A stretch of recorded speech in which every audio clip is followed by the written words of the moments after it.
Hey guys, welcome to Digit.in, and what we have with us is Xiaomi's new TV, which is the Mi TV 4X Pro. This is a 55-inch 4K HDR TV, and if you guys remember 1 year ago, in about February of 2018, Xiaomi entered the TV market in India with the launch of the Mi TV 4, which was a 4.9mm slim 4K HDR TV, which was priced at the same price as this one, 39,999 rupees. But of course, that TV today sells online for close to 50,000 rupees, and there are a lot of reasons for this.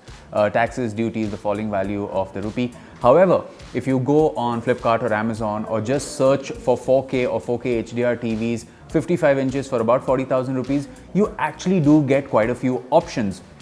Now, sadly, we haven't tested most of the TVs available in the 40,000 rupee price range, which boast of 4K and HDR. So we can't tell you how the competition fares in front of this one. So let's get into the review of this TV. Straight off the bat, we can tell you that the patch wall user interface and the new remote control is not actually really new. It is the same that we saw with the Mi TV 4A Pro, which was the younger sibling of this one that we reviewed some time ago. You can check that out in the descriptor below.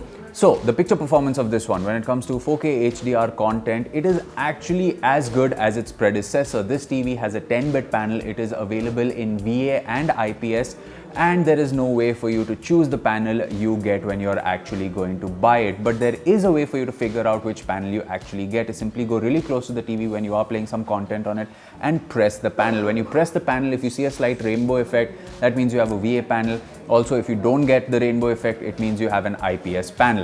So how does this actually perform? Well, the one we have here is the IPS panel one, and its 4K HDR performance is pretty good considering the price point. Now, we played a lot of our standard slew of 4K HDR content, and it looks good, but where you can actually tweak a lot of the settings is when it comes to gaming.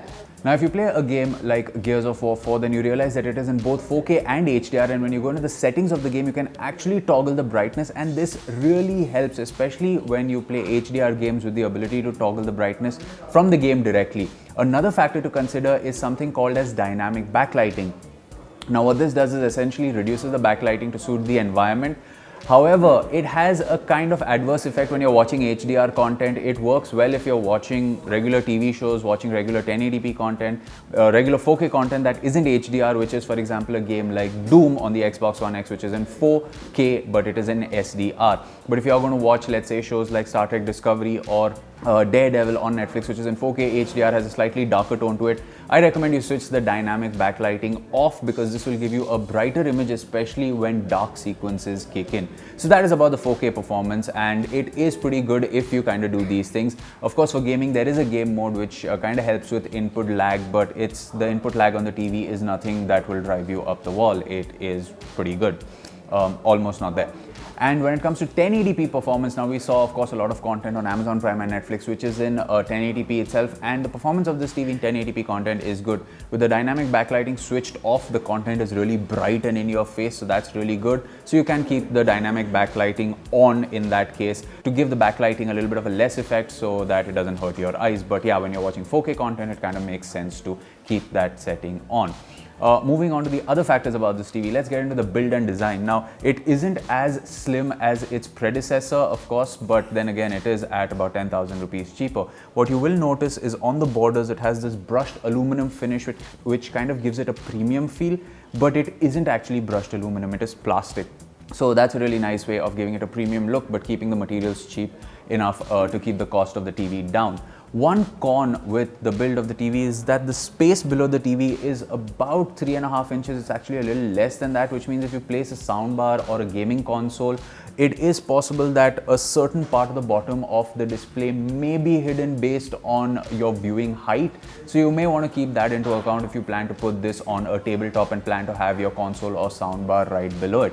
When it comes to connectivity options, it has the same slew we've seen before, minus the 3.5mm headphones jack, which means that you get 3 HDMIs, 2 USB, the traditional antenna, the red, white and yellow, and an audio out. You miss out on a 3.5mm headphone jack, but you do get SPDIF, which is actually nice. Now, when it comes to the user interface, you get patch wall, you get Android TV 8 out of the box. It is the same as the Mi TV 4A Pro. It's smooth, it works, the voice controls also work. There are a lot of content partners that Xiaomi has, but Netflix and Prime Videos is still missing, considering that Xiaomi officially announced that Prime Videos would be coming to this TV and it isn't yet here, is a bummer, which means you will have to resort to a third-party gadget like a gaming console or a streaming stick. The Fire TV stick is now available in 4K to enjoy content from those two services on this TV. But you do have the likes of Hotstar, Spool, and many more services that are integrated into the patch wall UI. If you're someone that uses the patch wall UI, you will notice that there is a lot more regional content that is being given an upfront view. If you like regional content, you can actually choose from a variety of languages to the kind of regional content that you want to choose. So that is really nice. And if you want a native Android experience, you get that as well. Coming to the remote control, it's the same one that we have seen on the previous Mi TV. And it kind of works. It's simple. You've got the volume rocker, you've got the navigation buttons, you've got the Android TV and the patch wall UI. It's simple. It's got voice controls on this TV also actually just really work. One of the biggest cons of this TV, of course, has to be the audio output. Now, it is functional if you are just going to watch, let's say, news or your regular TV shows which do not require all the bangs and thumps that you get when watching a movie. But if you are going to watch a movie, then you are going to be left a little disappointed because the high octave music at the background mixed with the gunshots, mixed with dialogues, really just sounds a lot more muddled. A good example of this is if you watch the Cyberpunk 2077 E3 2018 trailer, which has a really good music in the background mixed with a voiceover. It is not going to sound that great. But then again, of course, some compromises have to be made when getting a TV to be priced this low and give you some pretty good performance. Remember, the older Xiaomi 55-inch TV that came out, the really slim one, had two 8-watt speakers giving it a total of 16-watt output. This has a 20-watt output, which means these speakers can get really loud. And like I said, if you're going to watch everyday content, it's going to work fine. But if you are going to make this the centerpiece for your home entertainment, you may want to invest in a soundbar or a really nice pair of speakers. So, like we said in the beginning, for a budget of 40,000 rupees, we haven't really tested a lot of TVs to draw a comparison as to how 4K and HDR performs in other TVs at this price point. But this Xiaomi Mi TV 4X Pro brings quite a good value for money proposition. 1080p content looks really good on it. 4K content, which is not in HDR, also looks really good on it. HDR content looks good if you switch the dynamic backlighting off and keep the backlighting at 100%. This especially helps with dark sequences. So yes, visually you are getting a pretty good package. Also, when it comes to the user interface, it is smooth, it is fluid. We haven't faced any problems in the user interface so far, especially when using the native Android operating system. So yeah, the user interface is functional and fast as well. The voice controls work seamlessly. The remote control is Bluetooth, so you don't need to point it at the TV to get the job done. And it works. I mean, yes, Netflix is missing, Prime Videos is missing, and if you want to enjoy that in 4K and HDR, you can just go pick up a Fire TV Stick 4K, which is available on Amazon. Or if you have an Xbox or a PS4, the base variant of the consoles also stream in 4K HDR to the streaming services. And if you have the Xbox One X or a PS4 Pro, you can enjoy 4K HDR gaming on this TV as well. The sound output isn't great. Xiaomi has its own Mi soundbar, which is priced at about 5,000 rupees. We have been listening to that for a while, and if you can pick that one up, it's going to really complement this TV as well. Or if you have a higher budget, you can look at other soundbar or speaker options as well. So there you have it, guys. That was our review of the Xiaomi Mi TV 4X Pro. As always, you can let us know what you thought of this review in the comment section below. For more videos like this one, you can subscribe to our channel, and we will catch you in another video. It's goodbye for now.